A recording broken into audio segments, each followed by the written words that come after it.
जालिम सास। रसोई से आ रही इलायची वाली चाय की महक भी आज अंजलि के दिल का बोझ कम नहीं कर पा रही थी। वो गुमसुम खड़ी थी, पर उसका ध्यान वहाँ नहीं था। मायके से लौटे उसे अभी 24 घंटे भी नहीं हुए थे और अपनी बूढ़ी अकेली माँ को वहाँ तड़पता छोड़ आने का दर्द उसकी आंखों से साफ झलक रहा था। वह गहरे ख्यालों में डूबी ही थी कि पीछे से उसकी सास निर्मला जी की नज़रें उस पर पड़ी। क्या बात है बहू, कल से देख रही हूँ तेरे चेहरे की एक खामोशी बहुत कुछ कह रही है। अंजलि ने जबरदस्ती एक झूठी मुस्कान चेहरे पर लाने की कोशिश की और अपनी भीगी आंखें छुपाते हुए बोली, कुछ नहीं मम्मी जी, बस ऐसे ही। निर्मला जी ने आगे बढ़कर सीधा उसका हाथ थाम लिया। बेटी, माँ से कुछ भी छिपाना, पर अपनी इस सास से मत छुपा। साफ साफ बता, कौन सी बात तुझे अंदर ही अंदर खाए जा रही है। बस उस अपनेपन की छुअन ने अंजलि के सब्र का बांध तोड़ दिया। मम्मी जी, पापा के जाने के बाद माँ वहाँ बिल्कुल अकेली हो गई हैं। ना समय पर खाना खाती हैं, ना दवा लेती हैं। मैं उनकी इकलौती संतान हूँ, लेकिन अपनी इस नई जिंदगी और जिम्मेदारियों में ऐसी उलझी हूँ कि उनके पास 2 दिन रुक भी नहीं पाती। मुझे डर लगता है कि कहीं अकेलेपन में उन्हें कुछ हो गया तो। कहते कहते अंजलि फूट फूट कर रो पड़ी। कुछ पल के लिए पूरी रसोई में एक भारी सन्नाटा छा गया। फिर निर्मला जी ने अंजलि के आंसू पोंछे और बेहद गंभीर होकर बोली, अभी अपनी माँ को फ़ोन लगा और कह दे कि अपना वो घर तुरंत भेज दें। अंजलि का दिल जैसे बैठ गया। उसकी रुलाई गले में ही अटक गई। उसे समझ नहीं आया कि जो सासू माँ अभी इतनी हमदर्दी दिखा रही थी, उन्होंने अचानक घर बेचने की बात क्यों कह दी। क्या वो उसकी माँ की लाचारी का फ़ायदा उठाकर उनकी संपत्ति पर नज़र रख रही थी। कांपते हाथों से उसने फ़ोन मिलाया। उधर से माँ शारदा जी की कमज़ोर आवाज़ आई, हाँ अंजलि बेटा, ठीक से पहुँच गई ना। हाँ माँ, लेकिन आपसे मम्मी जी बात करेंगी। शारदा जी घबरा गई। उन्हें लगा शायद अंजलि से कोई गलती हो गई है और सास शिकायत करने वाली है। लेकिन अगले ही पल निर्मला जी ने फ़ोन लिया और कड़क मगर साफ आवाज़ में बोली, नमस्ते समदन जी, सुना है आप वहाँ अकेले रहकर अपनी तबीयत खराब कर रही हैं। अब मेरी बात ध्यान से सुनिए। अकेले रहने का नाटक अब बंद कीजिए। अपना वो बड़ा सा घर ताले में बंद कीजिए और भेज दीजिए। कल मेरा बेटा गाड़ी लेकर आ रहा है। आप बोरिया बिस्तर समेटिए और हमेशा के लिए हमारे पास आ जाइए। शारदा जी फ़ोन पर सन्न रह गईं। उनकी सांसें अटक गई। अरे नहीं समदन जी, ये आप क्या कह रही हैं। बेटी के घर माँ कैसे रह सकती है।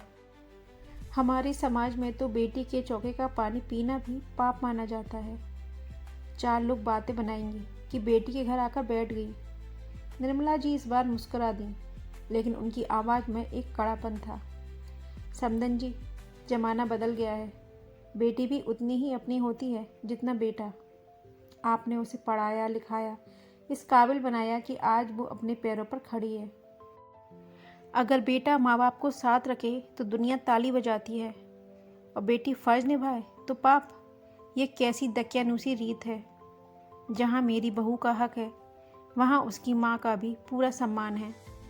समाज की फ़िक्र छोड़िए, वो तो तब भी नहीं आया था जब आप बीमारी में अकेले रो रही थी। शारदा जी की आंखों से आंसू बह निकले। उन्हें यकीन नहीं हो रहा था कि इस ज़माने में ऐसी सोच रखने वाली सास भी मिल सकती है। उधर पास खड़ी अंजलि का सीना गर्व से चौड़ा हो गया। उसकी सास ने पल भर में उसका सबसे बड़ा बोझ हल्का कर दिया था। जैसे ही फ़ोन कटा, निर्मला जी ने ज़ोर से आवाज़ दी, रोहन, जरा इधर आना। रोहन कमरे से बाहर आया, लेकिन उसके चेहरे पर कोई हैरानी नहीं थी।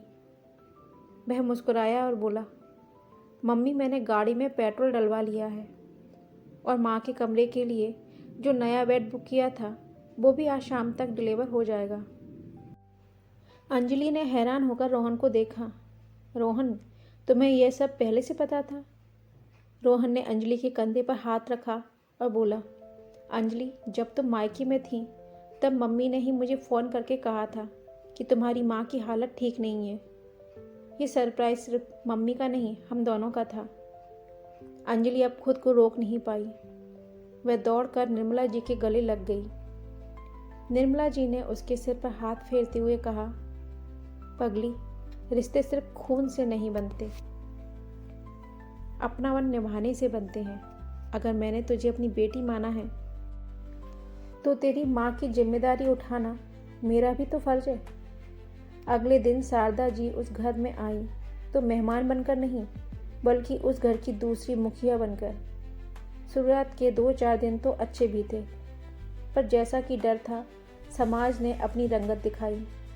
एक शाम पड़ोस की एक चाची निर्मला जी के घर आई और सोफे पर बैठते ही तंज कसा, निर्मला जी, समदन को हमेशा के लिए घर पर रख लिया। लोग बातें कर रहे हैं कि दामाद के टुकड़ों पर रहने आ गई। थोड़ा संभल कर, कहीं बाद में पछताना ना पड़े। शारदा जी अंदर कमरे में थीं और उनकी आंखों में शर्म से आंसू आ गए। वो अपना बैग पैक करने ही वाली थी कि तभी रोहन वहां आ गया। रोहन ने बिना देर किए उस पड़ोसी महिला को कड़ा जवाब दिया, चाची जी, आपकी जानकारी के लिए बता दूं, यह घर जितना मेरा है उतना ही अंजलि का भी है।